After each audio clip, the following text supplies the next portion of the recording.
Jeane Shaheen is part of the Obama regime, if you know what I mean. Boy, she really makes me flip my bean. Jeane Shaheen is running an ad claiming she worked with both Republicans and Democrats on the issue of helping veterans get treatment outside of the VA. Sounds pretty good, right? The democratically run Obama administration told VA employees to make room for Obamacare illegal applicants. It's like the issue of gun control. They see the number of gun deaths, for example, the Colorado shooting and the sandyhook shooting, and Kathy Giffords getting shot in the back of the head. Ban guns and nobody can buy guns, therefore nobody can shoot anyone. The guns given to ISIS and the Mexican drug cartel, and the fact that ISIS fighters were caught crossing onto American soil, which could be solved with a border, but they don't want to create a border because Eric Holder said it was racist. The point is, an outside source is going to shoot us, and it's only a temporary solution. Wickydkewl, a gay YouTuber, says that homophobes are gay haters because they're secretly jealous because the gay couple supposedly has something he or she will never have. That's right, like that gay couple in San Francisco who turned their 11-year-old son into a girl with a sex change, or that lesbian couple who was raising their son to be a girl. Or how about that lesbian who beat up her life partner? So instead of adopting a girl, the San Francisco couple adopted a boy and made him a girl. Why? It must be because of their understanding of how someone can be born a certain way, and nobody should change that. Being gay is a joke. On an episode of Make Room for Daddy, Sheldon Leonard plays a bachelor, and Kathy, Danny's wife, ends up getting him a date so they will be married.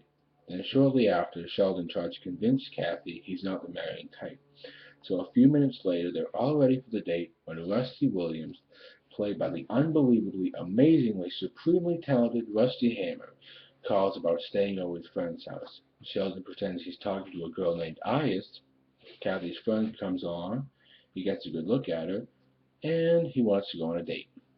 Next day comes, they invite him over, and he asks about the friend. She doesn't come, but Iyas does. So Rusty comes out wearing a dress, and the whole studio audience goes crazy with laughter. What about the other episode of Make Room for Daddy, when Danny Williams goes to talk to a tire shop owner who wants to sponsor the show? The tire shop owner's wife sings, Danny has got to go. He kisses the wife's hand, then he kisses his hand. Again, the studio audience laughs. I want to move on to something else. Fox News host makes extremely racist comment about the Democratic Party. Every time a Democrat or a black person calls you racist, cup your hands over your mouth and scream at the top of your lungs, Democrats created the KKK, and tell them 60,000 white men died under a Republican administration's orders to free them.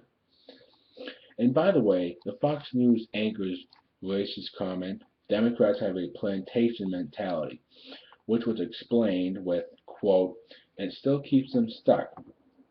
They are getting money for free. They feel worthless. They are uneducated. I mean, as long as you are that way, they, Democrats, can keep you under their control. Democrats want to keep blacks planted in their Section 8 housing and keep them shunned from thinking for themselves. Plant a shun. Nothing racist there, just stating the obvious.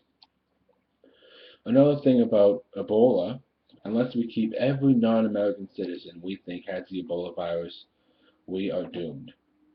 Polio was deadly. A lot of people died from that. Then we had AIDS. We can thank gay people for that one. People also died from that. Now it's 2014, and people are dying from Ebola. And don't tell me we can't stop these people from coming in because we suspect they have Ebola. An article I read on Yahoo News said police officers shot a black teenager because he looked like a criminal.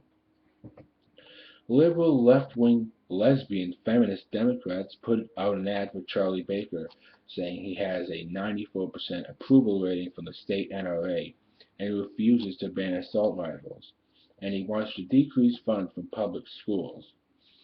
All those things are really good. I mean, if you do a bad job, you're not going to get raises, and the public schools are teaching kids gay sex is okay. And Common Core, which is the furthest thing from being common. And as for the support of the NRA, guns have always been a part of this country. They support Charlie Baker because he supports the Constitution, and so do they. Banning guns is stupid. You have the right to defend yourself. And since when did that become a bad thing? Sorry, Dems, not buying it. Let me tell you one more thing about gays. Not only are you people going to hell for being gay, you're also going to hell for committing a crime. That's right, you're stealing. Gay men, you are stealing from women who actually want a family and vice versa. Anti-creationism. Also gay men, you are stealing credibility from straight men who want to be sitters, which is a fine part-time job to pick up some money before you go back to your regular job 40 hours a week. You know that 18-year-old sitter who was looking after that 12-year-old? Well, his father caught the 18-year-old molesting his son, and that 18-year-old was gay. And the New York Times wants to put pedophiles under protection because they say it is a mental illness, pedophilia. They should be given medicine for it, and they should be given civil rights. Oh, it is a mental illness, which started from being gay, and they should have civil rights. I mean civil war rights. And by that I mean they should receive a firing squad for doing something that is frowned upon, just like they would in the military if someone in there did something that is frowned upon.